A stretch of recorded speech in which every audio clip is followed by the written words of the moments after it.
Hello everyone, कैसे आप लोग। Welcome back to a online solution. आज हम लोग पढ़ेंगे बिहार बोर्ड का Urdu chapter number I think 6 या 7 है। Okay, 7 chapter number. ओके, तो ये चैप्टर में हम लोग पढ़ेंगे। इस वीडियो में क्या देखेंगे हम लोग, जो चैप्टर नंबर 6 है रेया, और इसके लिखने वाले सर सैयद अहमद खां। इसमें हम टोटल कंप्लीट चैप्टर को पढ़ने वाले हैं। एक्चुअली आपको एक बार इस कहानी को, जो भी लिखा हुआ है ना, ये मजमून है रेया, तो इसको एक बार पढ़ना है, और पढ़ने के बाद आपको क्या करना, इस सवाल को हल करना है, ठीक है ना।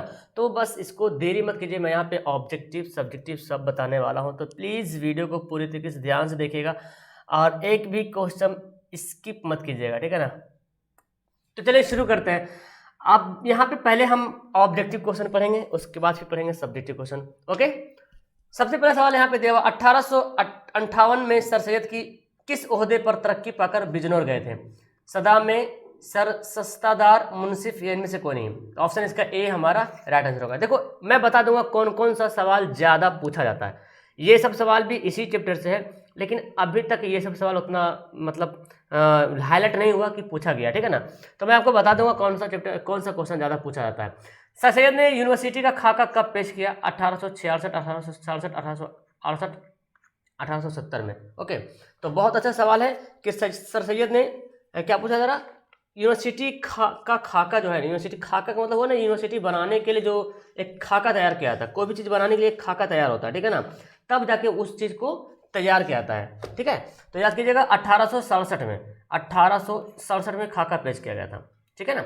आगे बोलता है, आपके निसाबी किताब का नाम क्या है? भाई साहब आपको पता है, दरख्शा नाम है। क्या है ना? दरख्शा नाम। हमारी किताब जो पढ़ रहे हैं ना, दरख्शा उर्दू पढ़ रहे हैं, ठीक है ना। आगे बोलता क्या कि सर सैयद, हाँ बता क्या, सर सैयद कहाँ मदफून हुए? बहुत इंपॉर्टेंट सवाल, ये भी वेरी वेरी इंपॉर्टेंट, मैं लगा दूंगा वेरी वेरी इंपॉर्टेंट, उसको ध्यान से ज़्यादा देखिएगा। सर सैयद कहाँ दफन हुए? मदफून मतलब कहाँ दफन हुए? दिल्ली, अलीगढ़, लखनऊ, हैदराबाद। तो अलीगढ़ में उनकी पैदाइश हुई थी, सॉरी दिल्ली में उनकी पैदाइश हुई थी, अलीगढ़ में उनका दफन हुआ था, ठीक है ना। तो मदफून के मतलब वही हुआ कहाँ दफन हुए, अलीगढ़ में। और अलीगढ़ मुस्लिम यूनिवर्सिटी इन्होंने ही बनवाया था। आगे 1857 के ईस्वी के हिंदुस्तान में सबसे बड़ी इल्मी शख्सियत कौन थी?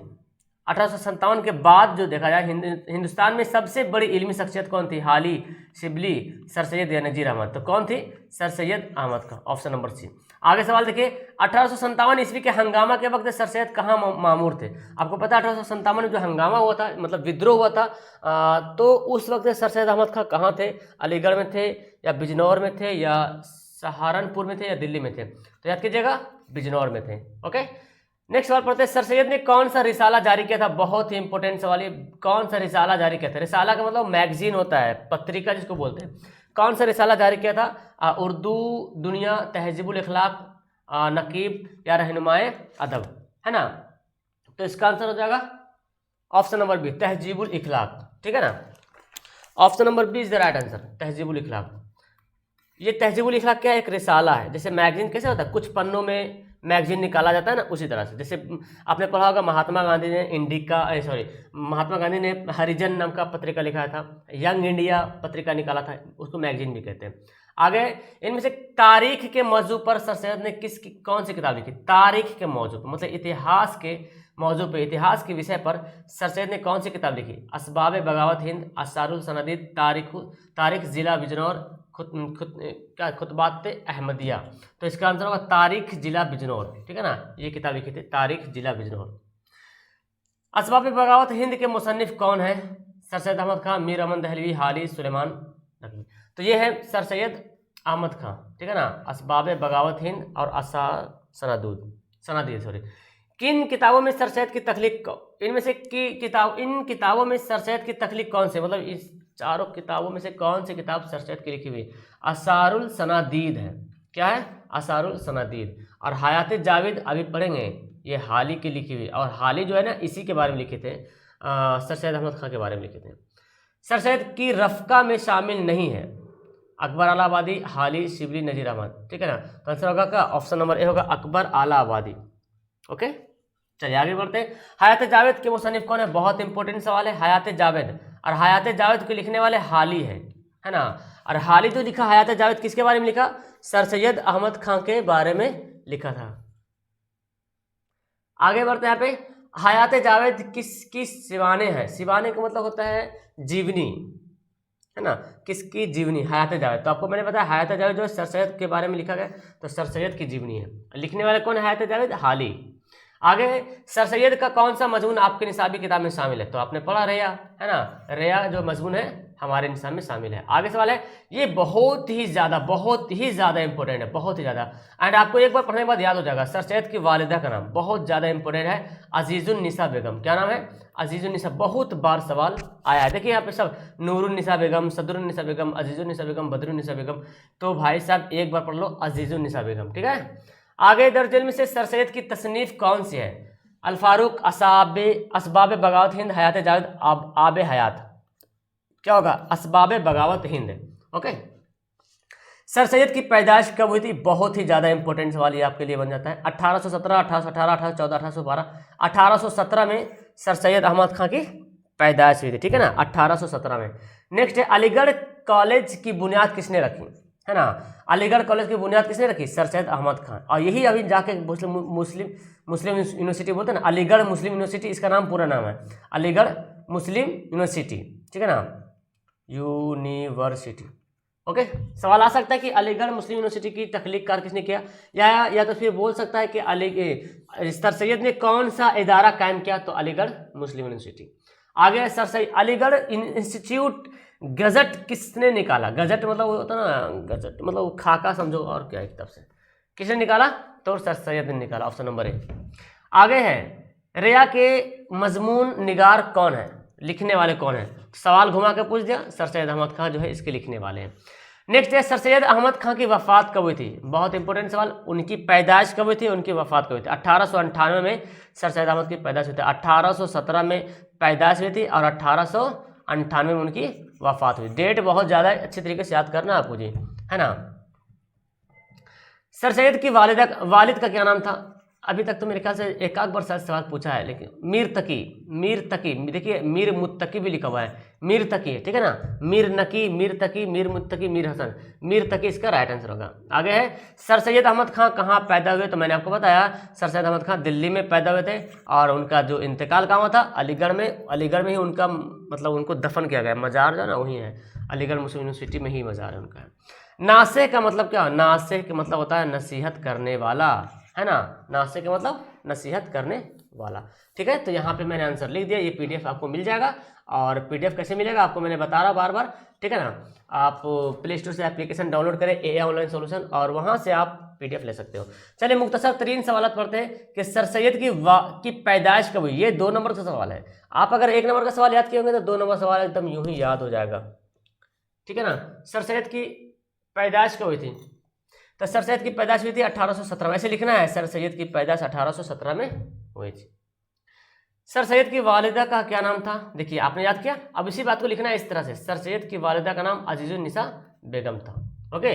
सर सैयद का कौन सा मजमून आपके निसाब में शामिल है? तो सर सैयद का रेया मजमून, रेया हमारे निसाब में शामिल है। सर सैयद की वफात कब हुई थी?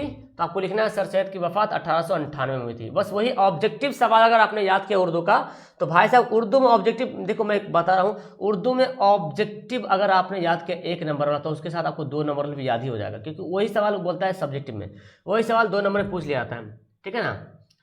अब आगे पढ़ते हैं मुख्तसर सवालात। देखो मैं आपको बताता हूँ, 3 उर्दू में आपको 3 टाइप का सवाल याद करना है। एक तो ऑब्जेक्टिव वाला सवाल याद करना है 1 नंबर वाला, एक 2 नंबर सवाल, एक 3 नंबर वाला सवाल याद करना है। 3 नंबर सवाल कौन है? मुख्तसर सवाल जो है वो 3 नंबर वाला सवाल है।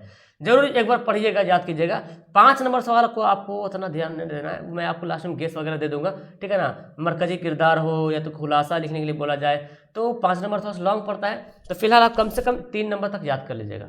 1 2 तो एक ईजी है ना, ऑब्जेक्टिव से तो 2 नंबर पूरा हो जाएगा। 3 नंबर थोड़ा देखिएगा। सर सैयद की जिंदगी के बारे में 5 जुमले लिखिए।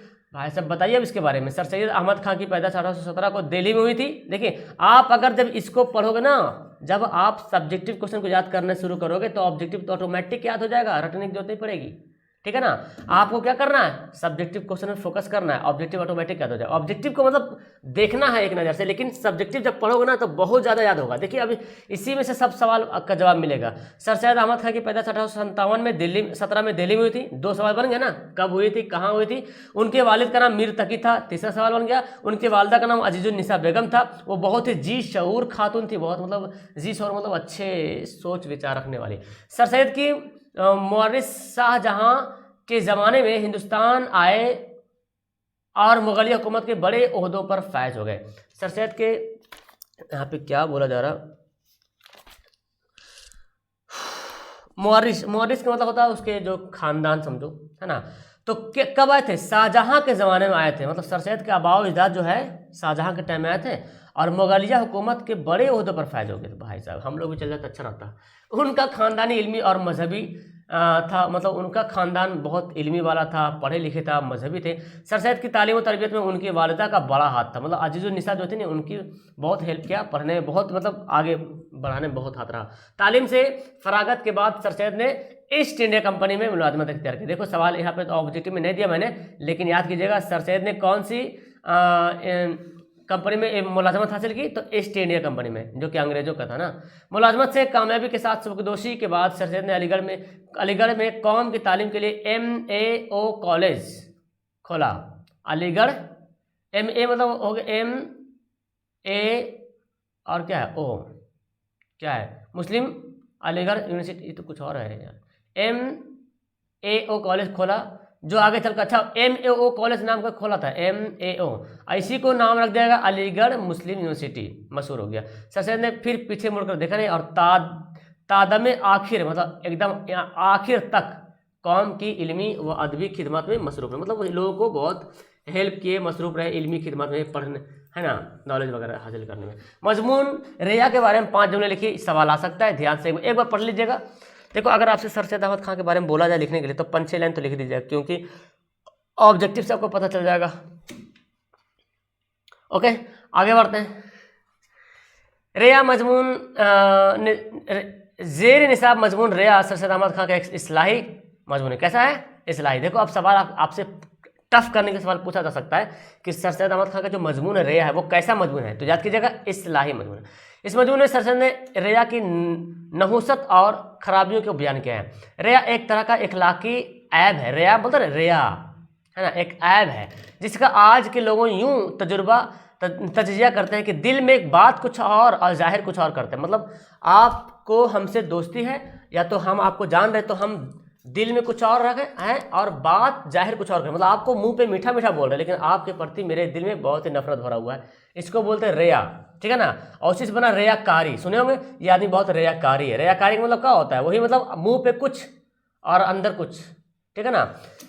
लेकिन हकीकत यह है कि रिया का ऐब सिर्फ इसी हद तक महदूद नहीं रहता है, बल्कि अक्सर ऐसा होता है कि समझने वाला खुद मुगालते में रहता है, मतलब समझने वाले भी कन्फ्यूजन हो जाता है और इससे भी ये भी एहसास नहीं होता कि वो रियाकारी कर रहा है। मतलब इतनी मीठी मीठी जबान से आपको बोलेगा कि आपको लगा यार तो ये तो मेरा साथी है, लेकिन एक्चुअली वो रिया कर रहा है क्योंकि उसके दिल में आपके लिए नफरत पैदा हुआ है।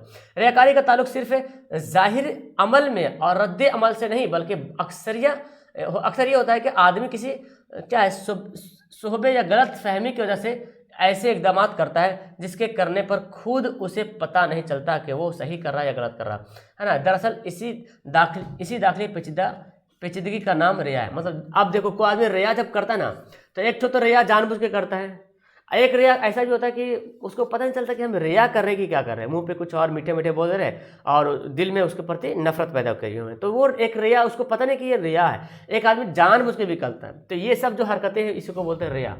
अब देखो तवील सवाल को मेरे पास अगर मैं पढ़ के सुनाऊँ तो भाई साहब सुबह हो जाएगा, ठीक है ना। इसलिए मैं स्क्रीन को स्क्रॉल कर रहा हूँ और तुम लोग जल्दी से फटाफट इसका स्क्रीनशॉट ले लो, ओके। और ऐसे इसका आपको मिल जाएगा, PDF भी मिल जाएगा, पैसा आपके पास है तो PDF ले सकते हो, नहीं है तो भाई साहब आप वेबसाइट पे जाओ aaonlinesolutionofficial.com और वहाँ पे आपको इसका सब्जेक्टिव भी देखने को मिलेगा, ठीक है। वहाँ से आप इसको नोट कर लेना, लेकिन PDF डाउनलोड करने, PDF आपको चाहिए तो आपको व्हाट्सअप ग्रुप में मैंने यहाँ पे नीचे में नंबर दे रखा है, ये देखिए, है ना, ये नंबर है और ये नंबर से आप पेमेंट कर सकते हो। आप पहले से कांटेक्ट कर लीजिए, या तो आप प्ले स्टोर से एप्लीकेशन ऐप डाउनलोड कीजिए, है ना, और वहाँ से ऐप का नाम वही है, अपना चैनल का नाम AI ऑनलाइन सोल्यूशन, और वहाँ से आप PDF वगैरह खरीद सकते हो। ठीक है, that's all, thank you everyone. Video कैसे लगी नीचे कमेंट करना, अपने दोस्तों को शेयर करना। Okay, bye.